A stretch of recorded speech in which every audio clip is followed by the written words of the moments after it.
அடுத்து சீஃப் செக்ரட்டரியை மாற்றிட்டாங்க. ஐயா இந்த வேட்புமனு தாக்கல் அன்னைக்கு பார்த்தோம், இடைப்பாடியில் அங்கே திராவிட முன்னேற்ற கழகத்தினுடைய வேட்பாளர் போட்டிடுறாங்க. அவருக்கு மாற்று வேட்பாளர் யார்? அவருடைய மனைவி. வேட்பாளர் கையெழுத்து எங்கே போட்டார்னா மனைவியினுடைய பக்கத்தில் இவர் கையெழுத்து போட்டிருந்தாங்க.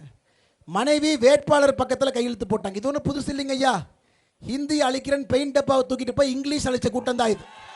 கையெழுத்து எங்கே போகிறதுன்னு கூட தெரியாமல் மாற்றி மாற்றி போட்டு 2 குரூப்பு வேட்புமனுவை கொண்டு வந்து கொடுக்குறாங்க. அதை நியாயப்படி நிராகரிச்சிருக்கணும், நிராகரிக்கலை. சேப்பாக்கில் உதயநிதி ஸ்டாலினுடைய வேட்புமனுவில் அவருடைய முதலீடுகள் எங்கே இருக்குன்னே சொல்லல. அதன் பிறகு ஸ்க்ரூட்டனியில் வாங்கி எழுதுகிறாங்க. தமிழகத்தில் கிட்டத்தட்ட 20 தொகுதியில் திராவிட முன்னேற்ற கழகத்தினுடைய யாரெல்லாம் வேட்புமனு கொடுத்தாங்களோ நிராகரிக்கப்பட்டிருக்க வேண்டும். அப்போ தேர்தல் ஆணையம் இதெல்லாம் பார்த்துக்கிட்டு தலைமைச் செயலாளரை மாற்றாமல் இருப்பாங்களா? உள்ளே எல்லாம் டிஆர்ஓ போய் உட்காந்து எல்லா வேட்பாளர்கள் வெளியே போங்க, பேனாவை கொண்டு வாங்க, மையை கொண்டு வாங்க, எழுதுங்க, ஐயா இந்த ஃபார்ம் தப்பாக எழுதிட்டீங்க, அதெல்லாம் என்ன நாமினேஷன் பண்ணுற அன்னைக்கு செய்கிற வேலைங்களாங்க ஐயா, இல்லை ஸ்க்ரூட்னி பண்ணுற அன்னைக்கு செய்கிற வேலையா? இதையெல்லாம் பார்த்து விட்டு தேர்தல் ஆணையம் தமிழகத்தினுடைய தலைமைச் செயலாளரை மாற்றி நேர்மையாக தேர்தல் நடத்துங்க. இதில் ஆச்சரியம் என்னன்னா, இந்த வம்பே வேண்டான் டேவிட்சன் தேவாசீர்வாதன் ஒருத்தர் இருந்தார், ஏடிஜிபி ரொம்ப நாளாக இருந்தார்.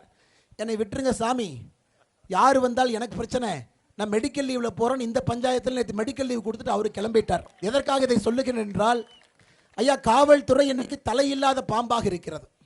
ஒரு காவல்துறையினா நல்ல தலை இருக்கணும், அப்போ தான் அந்த பாம்பு வளைஞ்சு நெளிஞ்சு சரியாக போக முடியும்.